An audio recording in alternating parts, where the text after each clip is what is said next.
प्रथमते आपनालोके ए video तो चाওক का youth तो कॉकरोच है नहीं। ये वीडियो शेयर करके पूरे देश को असली कॉकरोच के बारे में बताओ जो इस देश को खोखला कर रहे हैं। पहला कॉकरोच है इस देश का judiciary system. Delhi civil court की जज रचना तिवारी 4 लाख की घूस लेते हुए रंगे हाथ पकड़ी गई थी। अभी थोड़े टाइम पहले की तो बात है, दिल्ली हाई कोर्ट के जज यशवंत वर्मा के घर में जब आग लगी थी तो करीब 15 करोड़ रुपए कैश जलते हुए मिला था। पिछले 10 साल में 8600 कंप्लेंट्स फाइल हुई है जजेस के खिलाफ करप्शन के लिए। सोचो, जिनका काम जस्टिस करना है वो खुद करप्ट है। दूसरा कॉकरोच है इस देश के पॉलिटिशियंस। दिमाग हिल जाएगा सुन के 2006। तीसरा और सबसे डेंजरस कॉकरोच है ब्यूरोक्रेट्स। बल्कि मैं बोलूंगा इनमें से कुछ तो उस दीमक की तरह है जो देश की जड़ों को धीरे धीरे खोखला कर रहे हैं। इनके बारे में आप सबको पता है तो मैं इनके बारे में बता के आपका टाइम खराब नहीं करूंगा। ना हमारे देश के अंदर अच्छी एजुकेशन है, ना अच्छा एजुकेशन सिस्टम है। उसके बाद भी जब यूथ एक गवर्नमेंट एग्जाम की तैयारी करता है, एक कॉम्पिटेटिव एग्जाम की तैयारी करता है, तो एग्जाम से पहले पेपर लीक हो जाते हैं। और उसके बाद जब वो बेरोजगार यूथ सोशल मीडिया पर आके आवाज उठाता है तो उसे पैरासाइट और कॉकरोच बोल दिया जाता है।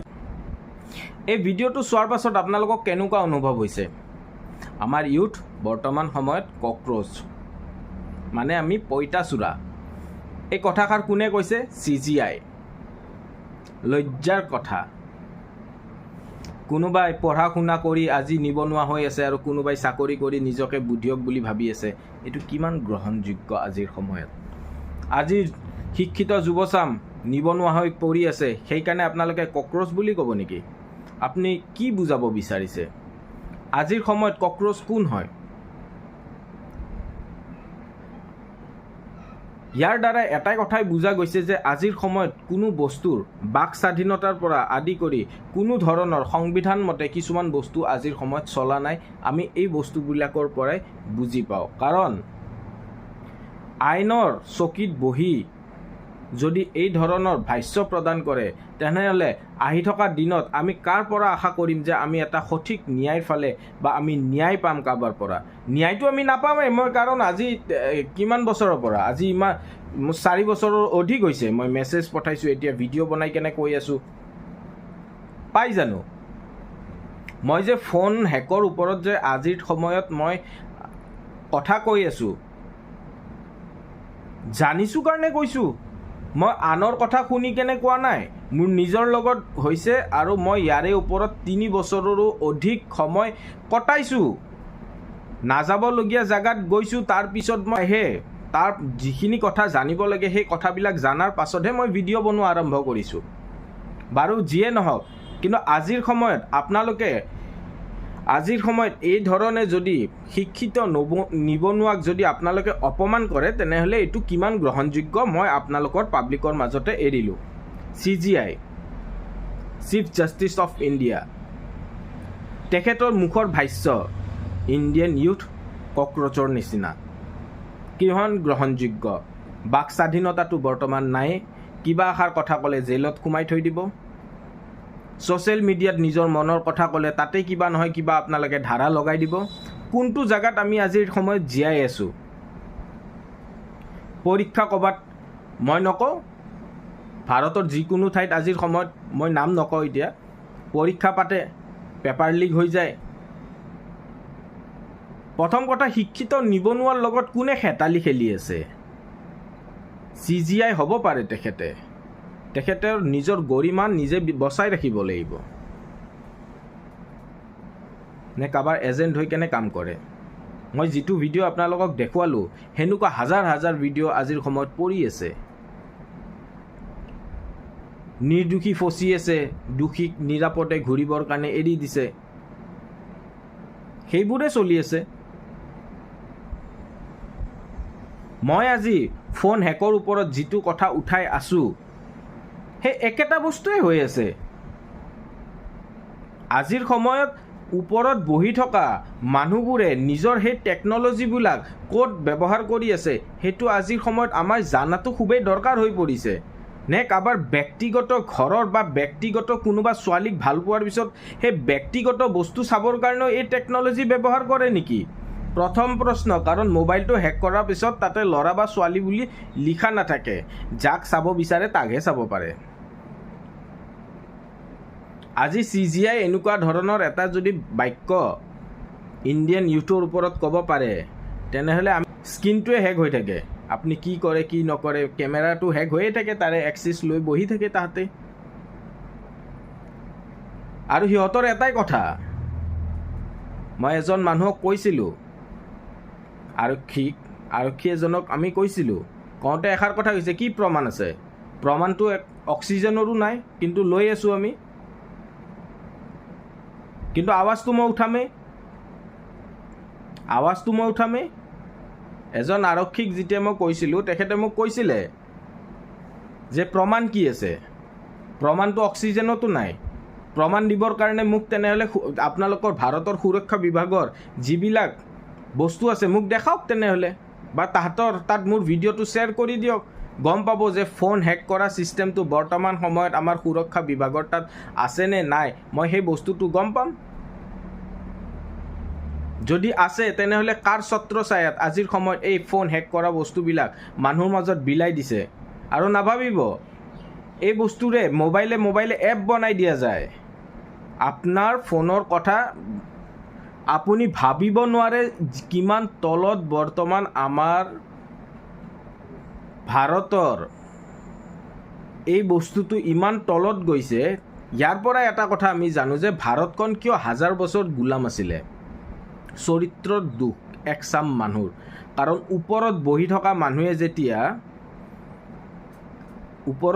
থকা মানুহজনে যেতিয়া অহংকাৰত ভোগে তেতিয়া মাটিত বহি থকা মানুহবিলাকক সিহঁতে পিপৰা আৰু পইতাচোৰাৰ দৰে দেখা পায় যিজন আজি চিফ জাষ্টিচ অফ ইণ্ডিয়াই মানে CJI যিষাৰ কথা কৈছে সেইকাৰণে মই কৈছোঁ ওপৰত বহি থকা মানুহ যেতিয়া অহংকাৰ হয় তেহে অহংকাৰত মাটিত বহি থকা মানুহবিলাকক সিহঁতে পোক পৰুৱা পতংগ তেনেকুৱাই দেখা পায় কিয় দেখা পায় জানেনে কাৰণ সিহঁতৰ হাতত টকা আহে আৰু নিবনুৱাবিলাকৰ হাতত টকা নাহিব পাৰে কিন্তু নিবনুৱাসকলৰ টকা নাথাকিব পাৰে কিন্তু মগজুটো সেই একেটাই মগজু যিটো তেখেতসকলে চাকৰি পোৱাৰ পিছত যিটো মগজু চলি আছে সেই শিক্ষিত নিবনুৱাজনৰ মগজুটো সেই একেটাই মগজু কথাটো হৈছে পাৰ্থক্য এটা তেখেতে চাকৰি কৰি টকা উপাৰ্জন কৰিছে আৰু এজনে চাকৰি পোৱা নাই চাকৰি পালে তেখেতৰ মগজুটো বেলেগ হৈ নাযায় বা টকাখিনি আহিলে তেখেতৰ মগজুটো বেলেগ হৈ নাযায় মগজু এটাই চবৰে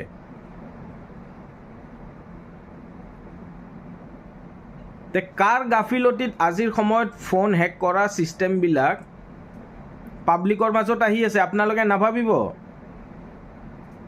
আপোনাৰ মোবাইলটোৱে আপোনাক চাই আছে আৰু এই হেকিং ছিষ্টেমেৰে যিটো ডিভাইচ আহে সেই ডিভাইচটোৰে আনৰ মোবাইলতো কথা শুনিব পৰা কেপাচিটি কৰি দিব পৰা যায় এতিয়া যদি মোক কয় কোনোবাই যে এইবিলাক কেনেকৈ সম্ভৱ হ'ব আপুনিও যাওক বস্তুটো খুচৰক এই ধৰণৰ ছিষ্টেম আমাৰ ভাৰতৰ সুৰক্ষা বিভাগৰ তাত আছে কি নাই যদি আছে কাৰ গাফিলতিত এই বস্তুবিলাক আজি কাৰ ছত্ৰছায়াত চলি আছে সেই বস্তুবিলাকো আমি জানিবৰ দৰকাৰ হৈছে মোৰ লগত হৈছে সেইকাৰণে মই আজি কথা আপোনাৰ ভিডিঅ' বনাই মই ক'ব পাৰিছোঁ তেখেতে এটা পদত থাকিলেই বুলি তেখেতে জ্ঞানী হৈ গ'ল আমি অজ্ঞানী হৈ গ'লোঁ সন্মান কৰোঁ সকলোকে কিন্তু সন্মানৰ অৰ্থ এইটো নহয় যে কোনোবাই মোৰ মাথাৰ ওপৰত নাচিব কোনোবাই মোক কিবা এটা ব্লেম দিব আৰু সেই ব্লেম দি কেনে আনক এটাক বচাই কেনে গুচি যাব আজিৰ সময়ত সেইটোৱে হৈ আছে মোৰ ভিডিঅ' আজি বনোৱা নহয় মই আজি কেইবাবছৰৰ পৰা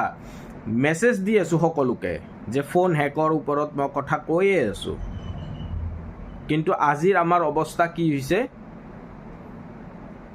ভাৰতৰ উচ্চ পদত বহি থকা CJI জনেও কয় যে ভাৰতৰ ইণ্ডিয়ান ইউথবিলাক কক্ৰচ কিমান সৰু মগজু মানুহ আজিৰ সময়ত এতিয়াও আছে সেইকাৰণে আমি কওঁ যে ভাৰতখন এনে হাজাৰ বছৰ আগতে গোলাম নাছিলে কিছুমান মানুহৰ আচৰণৰ বলি হৈ সকলোৱে ভুগিছিল আজিও সেই বস্তুটো হৈ আছে সেইকাৰণে আজিৰ শিক্ষিত নিবনুৱা বা যিকোনো নিবনুৱা অপমান কৰাৰ আগতে 10 বাৰ আপোনালোকে ভাবিব আপোনালোকে কি সুবিধা কৰি দিছে যে কাবাক আপোনালোকে ঠাট্টা কৰিব কিবা সুবিধা কৰি দিছে সুবিধা কৰিতো একো দিয়া নাই যিকেইটা মাত মাতা যুৱক সেইকেইটাৰ ফোন হেক কৰি কেনে তাক মেণ্টেলি টৰ্চাৰ কৰি কেনে তাৰ ঘৰখন কেনেকৈ বৰবাদ কৰিব লাগে, তাৰ ঘৰখনত কেনেকৈ প্ৰৱেশ কৰিব পাৰে, কাৰণ মোবাইলটো হেক কৰাৰ পাছত আপোনাৰ প্ৰত্যেকটো কথা গম পায়। আজি মোক এজন পগলা ল'ৰা সজাবৰ কাৰণে চেষ্টা কৰিয়ে আছে, এটা টীম বনাই দিছে, আৰু ইয়াতে কোন জড়িত আছে আপোনালোকে নিজে একবাৰ ভাবক, আপোনালোকে এনচাৰ নিজে পাই আছে। মই নাম ল'ব নালাগে, আজিৰ সময়ত নাম ল'লেও বিপদ। সেইকাৰণে কৈ আছোঁ, উচ্চ পদত বহি কথা কোৱাটো, এচিৰ হাৱা লৈ কথা কোৱাটো খুবেই সহজ। এচিৰ হাৱা লৈ কথা কোৱাটো খুবেই সহজ, কিন্তু যেতিয়া আপুনি ৰাস্তাত নুমি কেনে সঁচা কথা মাত মাতিব, তেতিয়া কিন্তু আপোনালোকৰ মাথা ঘূৰাই যাব। কিয় কওকচোন, আপোনালোকৰ সেই অভিজ্ঞতা নাই। আৰু যিকেইজনে ভাল কথাত মাত মাতে তাহাঁতৰ ফোন হেক কৰি কেনে সেইকেইজন হওক ছুইচাইড কৰাই আছে, নহয় সিহঁতক দেশদ্ৰোহী সজাই আছে, নহয় কিবা তাহাঁতৰ লগত কৰি আছে। মই আজি 2 বছৰ আগৰে পৰা কৈ আছোঁ, এই ফোন হেক কৰা ডিভাইচটো মই প্ৰথমতে গুৱাহাটীৰ বীৰকুছিত DSL কোম্পানীৰ ছিকিউৰিটি গাৰ্ডৰ ৰুমত দেখা পাইছিলোঁ। তাৰ পাছতে মই এই অনুসন্ধান কৰা ষ্টাৰ্ট কৰিছিলোঁ, কাৰণ মোকো সেই এটা এনেকুৱা পৰ্যায়লৈকে লৈ যাব বিচাৰিছিল, যিটো পৰ্যায়ৰ পিছত চাগে মোৰ ফটোত এটা হাৰ থাকিলে হয়, মানে মালা। কিহৰ মালা? মালা সচৰাচৰ ফটোত কেতিয়া আলায়? মানুহৰ মৃত্যু হ'লে। মই জীৱিত অৱস্থাত কৈ আছোঁ কথাটো। আজি মোৰ ঠাইত যদি বেলেগ হ'ল হয়, ইমান দিনে ফটোত এডাল হাৰ থাকিলে হয়। এতিয়া আপোনালোকক কৈছোঁ যে আজিৰ সময়ত ভাৰতৰ ব্যৱস্থা, সুৰক্ষা ব্যৱস্থা বা সুৰক্ষা বিভাগৰ তাত নে আৰ্মিৰ তাত নে কাৰ তাত আছে, চব খাঙুৰ খাই আছে ইয়াতে। মই সেইকাৰণে কৈছোঁ, মোৰ ভিডিঅ'টো গোটেই পাব্লিকৰ মাজত শ্বেয়াৰ কৰি দিয়ক, যে এনেকুৱা কিবা ছিষ্টেম আছে কি নাই। যদি আছে তেনেহ'লে সেই ছিষ্টেম কোনে ব্যৱহাৰ কৰি আছে? মইতো জানো আছেই। এতিয়া ঘটনাটো হৈছে,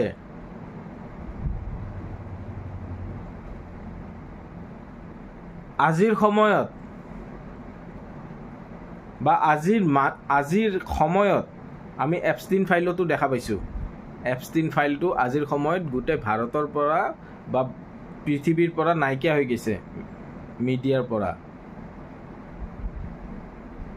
মোৰো কথাটো এনেকেই দাবাই দিব, কাৰণ মোৰ কথাটো যদি আজিৰ সময়ত খোল খায়, তেনেহ'লে এপষ্টিন ফাইলতকৈ এখন ডাঙৰ ফাইল আমাৰ ভাৰততে খোল খাব, কাৰণ এইটো ভাৰতৰ সুৰক্ষা ব্যৱস্থাৰ হাতৰ বস্তু হয়। আৰু যেতিয়া মোবাইলটো হেক কৰে, সদায় এষাৰ কথা মনত ৰাখিব, আপোনাৰ সকলো তথ্য কালেক্ট কৰি লয়, আপোনাৰ লগ বন্ধু, আপোনাৰ কি ধৰণে জীৱন যাপন কৰে, আপোনাৰ দুৰ্বলতা কি, আপুনি কেনেকৈ আপোনাৰ সহজে বগৰাব পাৰে, সেই সকলো বস্তু উলিয়াই লয়। মই ইয়াৰ ওপৰত আৰু কথা ক'ম, কিন্তু শিক্ষিত যুৱক বা শিক্ষিত নিবনুৱাৰ ওপৰত যিকোনো কথা যদি কয়, তেনেহ'লে আমিও কিছুমান বস্তুত পিছুৱাই নাথাকোঁ। কোনোবাই সফল হ'ল বুলি যে তেখেতৰ মগজুটো আমাতকৈ আগত থাকিব, সেইটো নহয়। সফল নোহোৱা ব্যক্তি এজনৰো মগজু যথেষ্ট থাকিব পাৰে, আৰু সফল হৈও তেখেতৰ মগজু নচলিব পাৰে। সফল হোৱা ব্যক্তিৰ পিছফালে 10জন ঘূৰে কাৰণে সেই তেখেতৰ মগজু নচলিলেও তেখেতে ভুল কোৱা কথাটোকো শুদ্ধ কৰাই দিয়ে সেই 10জনে। কিন্তু এষাৰ কথা মনত ৰাখিব, যিজনে সফল নহয় তেখেতে যি কৰে অকলে কৰে, কাৰো সেই প্ৰলোভনত তেখেতে ভুল যায় কাম নকৰে। সেইকাৰণে সাৱধানে থাকিব। আৰু মই যিষাৰ কথা কৈছোঁ ফোন হেকৰ ওপৰত, আপোনালোকে সাৱধান থাকক, কাৰণ আপোনাক চাই আছে কোনোবাই। আজি যদি মোক চাই আছে, কালি কোনোবা এজনী ছোৱালীক কাৰোবাক ভাল লাগিছে, যদি সেই ছোৱালীজনীক চাই আছে, সেইকাৰণে মোৰ ভিডিঅ'টো সহজভাৱে নল'ব। মই কি ক'ব বিচাৰিছোঁ আপোনালোকে ভিডিঅ'ৰ দ্বাৰাই বুজি পাইছে। আজি মোক এজন পগলা ল'ৰা আৰু মই মেণ্টেলি ডিষ্টাৰ্ব ল'ৰা দেখাব চেষ্টা কৰি আছে। মোৰ পিছফালে কুকুৰৰ ওপৰত কুকুৰ লগাই দি আছে, মানুহৰূপী কুকুৰ। সেইকাৰণে সাৱধান থাকিব। মই ভিডিঅ'টো বনাইছোঁ, মই ইয়াতে ভুক্তভোগী, মই যি ভুগিব লাগে মই ভুগি আছোঁ। আপোনালোকৰ যাতে তেনেকুৱা নহয়, কাৰণ আজিৰ সময়ত যদি আপুনি ফোনৰ ওচৰত থাকি কাপোৰ সলনি কৰে তেনেহ'লে আপোনাকো কোনোবাই চাই আছে। এই দেশখন এনেই 1000 বছৰ আগতে গোলাম থকা নাছিলে, কাৰণ আমাৰ ওপৰত বহি থকা মানুহকেইজনৰ তাতে গাফিলতি আছিলে। তাৰ বাবে ধন্যবাদ। জয় আই অসম।